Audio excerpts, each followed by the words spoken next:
আসসালামু আলাইকুম।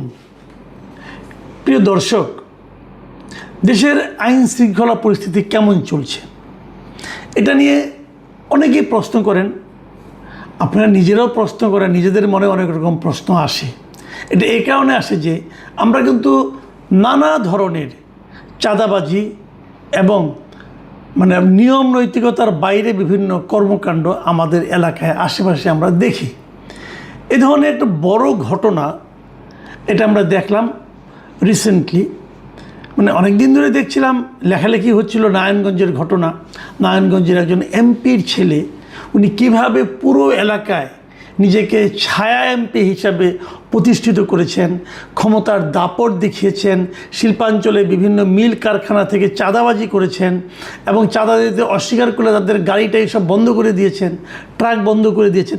এ ধরনের নানা ঘটনা তাকে কেন্দ্র করে কিন্তু অনেক দিন ধরে ঘটছিল, পত্রপত্রিকায় আসছিল, মিডিয়ায় আসছিল, কিন্তু উনি ছিলেন ড্যাম কেয়ার, উনি পাত্তা দিতেন না। উনি একাধারে ওখানকার লোকাল এমপির ছেলে, আবার অন্যদিকে উনি যুবদলের একজন জেলা পর্যায়ের নেতা। তো বিরাট পাওয়ারফুল, ওনার মতো উনি চালাচ্ছিলেন। আমরা দেখলাম 21 তারিখ রবিবার ওনাকে পুলিশ ধরলো, আটক করলো। গ্রেফতার করেছে এমনটি শুনিনি, আটক শুনেছি।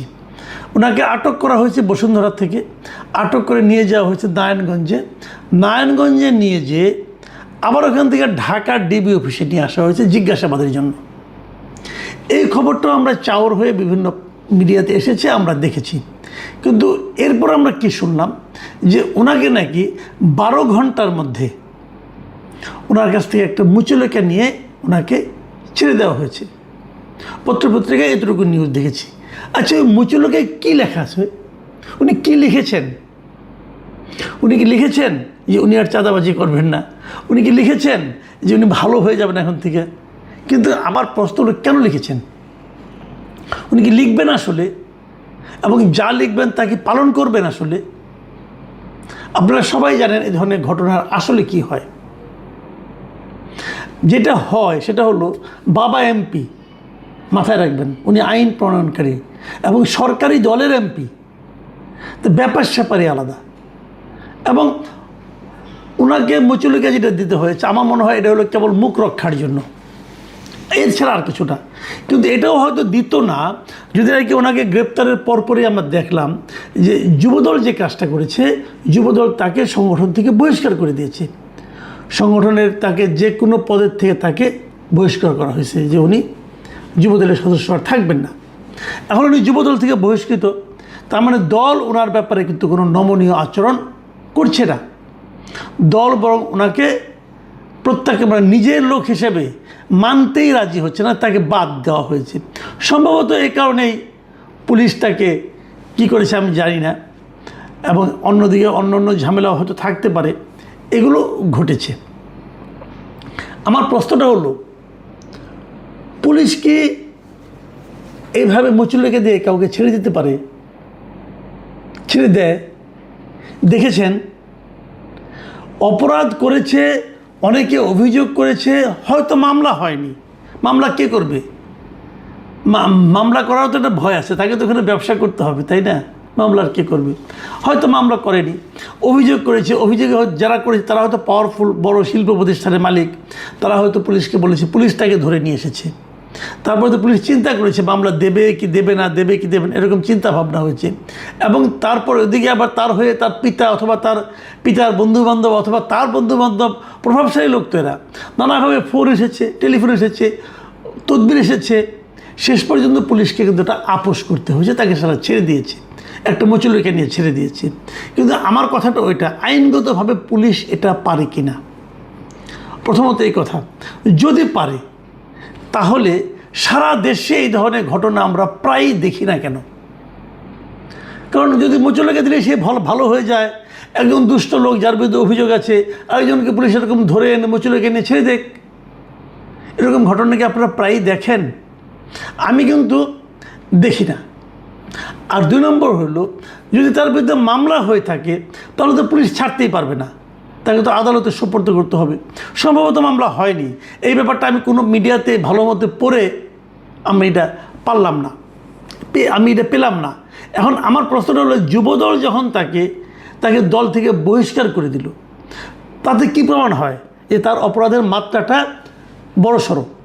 তাতে এও প্রমাণিত হয় যে যুবদল তার সম্পর্কে এর আগেও একাধিক বা নানা ধরনের অভিযোগ পেয়েছে আমার ধারণা। তা নাহলে যুবদল সঙ্গে সঙ্গে তাকে বহিষ্কার করে দিল, যুবদল তো এত কাঁচা কাজ করবে না। তার সম্পর্কে আগেও অভিযোগ পেয়েছে এবং সেই সমস্ত অভিযোগের প্রেক্ষিতেই তাকে হয়তো এই কাজটা করা হয়েছে, তাকে দল থেকে বহিষ্কার করা হয়েছে। ঠিক আছে, এটুকু। এখন যদি বড় ধরনের অপরাধ করে থাকে তাহলে মামলা হলো না কেন? যদি সে বড় ধরনের অপরাধ করে থাকে তাহলে জিজ্ঞাসাবাদের কী আছে? মামলা হলো না কেন? মামলা হওয়া উচিত ছিল, সেটাও হয়নি এই ক্ষমতার দাপটের কারণে। দেখুন, আমরা প্রায়ই বলি, প্রায় কিন্তু আলোচনা হয়, এই যে এত অপরাধ হচ্ছে, এই অপরাধগুলি কেন হচ্ছে? অনেকে বলেন অপরাধ হচ্ছে কারণ অপরাধের দৃষ্টান্তমূলক কোনো শাস্তি হচ্ছে না। এটা একদিকে ঠিক, আবার আরেক দিকে ঠিক না। ঠিক না কেন? আপনি দেখেন ধর্ষণের অপরাধ যে মৃত্যুদণ্ড বাংলাদেশে, এটা তো এখন সবাই জানে এবং অনেকের শাস্তি হচ্ছে। এই যে কয়েকদিন আগে দেখলাম যে পল্লবীতে মিরপুরে রামিসা নামে একটা শিশুকে ধর্ষণ এবং হত্যার পর তার দ্রুত মৃত্যুদণ্ডে আদেশ হয়ে গেলো, বিচার হয়ে গেলো। তারপরেও কি ধর্ষণ থামবে? থামেনি তো। কয়েকদিন আগে দেখলাম যে একটা ফ্যামিলির 3টা মেয়ে সহ মাকে কুপিয়ে হত্যা করলো। সে কি জানতো না যে তার মৃত্যুদণ্ড হবে? তাহলে কেন হচ্ছে? এই কারণে যে অপরাধীদের মধ্যে একটা শ্রেণী, তাদের মধ্যে একটা ধারণা জন্মাইছে যে হয়তো আমি পার পেতেও পারি, এবং যারা ক্ষমতাধর তারা যেন জেনেই গেছে আমার তো কিছু হবে না, কারণ আমার তো ক্ষমতা আছে, আমার পিতা আছে, আমার চাচা আছে, মামা আছে, টাকা আছে, আমার তো কিছু হবে না, বড় জোর আমাকে মুচলেকে দিতে হবে। যদি সবাই জানতো যে চাঁদাবাজি করলে আমাকে পুলিশ ধরে নিয়ে যাবে এবং আমাকে জেলে ঢুকাবে, যদি সমস্ত লোক জানতো, চাঁদাবাজি হতো না। শাস্তি যাই হোক, শাস্তি 1 মাসের জেল হোক আর 2 দিনের জেল হোক, জেলে আমাকে যেতে হবে, এই ধারণা যদি সবার মধ্যে থাকতো তাহলে হতো না ভাই। কিন্তু আমরা জানি, আমরা দেখেছি, আমাদের অভিজ্ঞতা থেকে দেখেছি যে সবারই বিচার হয় না, সবাইকে পুলিশ ধরে না, আর যদি অনেক চাপে পড়ে ধরেও সবার বিরুদ্ধে মামলাও হয় না, সবাইকে জেলেও যেতে হয় না। কেউ জাস্ট একটা মুচলেখা দিয়ে চলে আসে। কি আছে মুচলেখায়? পুলিশ উচিত ছিল এটা জনগণের সামনে দেখিয়ে দেওয়া যে উনি বলেছেন আমি এই কাজ আর করবো না। উনি যদি আবার সেই কাজ করে, তখন তাকে কিন্তু আমরা বলতে পারবো যে আপনারা তো বলেছিলেন এই কাজ করবে না, আপনার কাছে বলে এসেছিল, সে তো এই কাজগুলো আবার করছে। কিন্তু সেটাও কিন্তু না, ওটা হলো কেবলমাত্র একটা লোক দেখানো যে আমরা তো তার কাছ থেকে মুচলেখা নিয়েছি, এই জন্য ছেড়েছি। তো পুলিশের কাছে যদি মুচলেখা নেওয়া হয় তাহলে ভালো, আমি এটা খারাপ বলছি না, কিন্তু তাহলে সারা দেশে এই প্র্যাকটিসটা হোক। ধরেন কোনো কারণ ছাড়াই কয়েকজন ছেলে আরেকজন ছেলেকে পিটিয়ে নিয়ে এসে বলল যে এ ছাত্রলীগের লোক, নিষিদ্ধ ঘোষিত ছাত্রলীগের সদস্য। পুলিশ তাকে মুচলেখা নিয়ে ছেড়ে দেবে? আপনারা এই ধরনের দৃশ্য দেখেছেন? বরঞ্চ পুলিশ তাকে ধরে নিয়ে আটকে রাখবে এবং তার আর মুক্তি হবে না, জেলখানা তাকে পৌঁছতে হবে। তো যখন আইন এক একজনের জন্য এক একভাবে প্রয়োগ হবে, আপনি তখনই কনফার্ম থাকবেন ও দেশে শান্তি প্রতিষ্ঠা হবে না, ও দেশে অপরাধ থামবে না।